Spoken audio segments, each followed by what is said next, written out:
ദൈവത്തിൻ്റെ അതിപരിശുദ്ധ നാമം മഹത്വപ്പെടുമാറാകട്ടെ. നമ്മൾ ഇന്ന് വായിക്കുന്നത് വിശുദ്ധ ലൂക്കോസിൻ്റെ സുവിശേഷം 10-ാം അധ്യായം 36-37 തിരുവചനങ്ങൾ.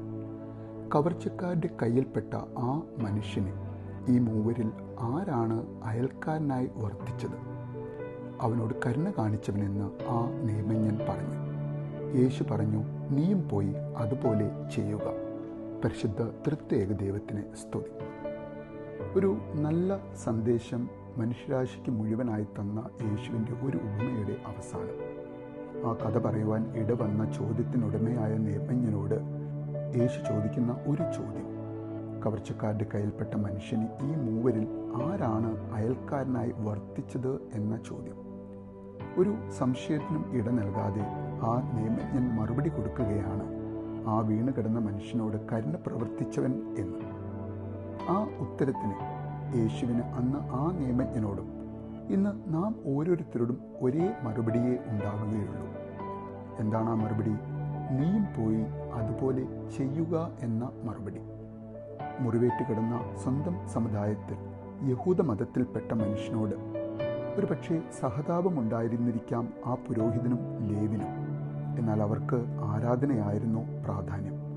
കഷ്ടമെന്ന് പറഞ്ഞ് അവർ രണ്ടുപേരും തങ്ങൾക്കിപ്പോൾ അയാളെ സഹായിക്കണം എന്നുണ്ടെങ്കിലും കുളിച്ചൊരുങ്ങി ജെറുസലേം ദേവാലയത്തിലേക്ക് ആരാധനയ്ക്കായി പോകുന്ന തങ്ങളെ തന്നെ അശുദ്ധമാക്കുവാൻ താല്പര്യമില്ലാതെ സഹതാപം വാക്കിൽ മാത്രം ഒതുക്കി കടന്നു പോകുന്നവരുടെ കൂട്ടത്തിലാണോ ഇന്ന് നാം നിൽക്കുന്നത്?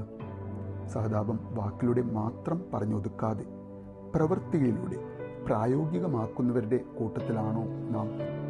അന്ന് യേശുവിൻ്റെ ചോദ്യം എൻ്റെ അയൽക്കാരൻ ആരാണ് എന്നായിരുന്നു എങ്കിൽ ഇന്ന് യേശു നമ്മോട് ചോദിക്കുവാൻ ആഗ്രഹിക്കുന്നുണ്ടാകുക, ഇന്ന് നാം ആർക്ക് അയൽക്കാരനാകുന്നു എന്നായിരിക്കാം.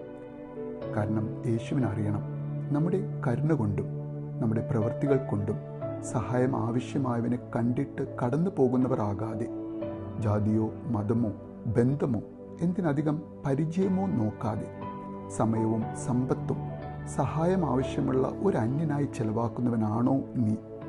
എങ്കിൽ ഞാൻ പറഞ്ഞു തന്ന ഉപമയിലെ നല്ല അയൽക്കാരൻ നീ തന്നെയാണ് എന്ന് നമ്മോട് ഓരോരുത്തരോടും യേശു പറയുന്ന ഒരു ഇമ്പകരമായ സ്വരം നമ്മുടെ കാതുകളിൽ മുഴുകുന്നത് കേൾക്കുവാൻ നമുക്ക് കാതോർക്കാം.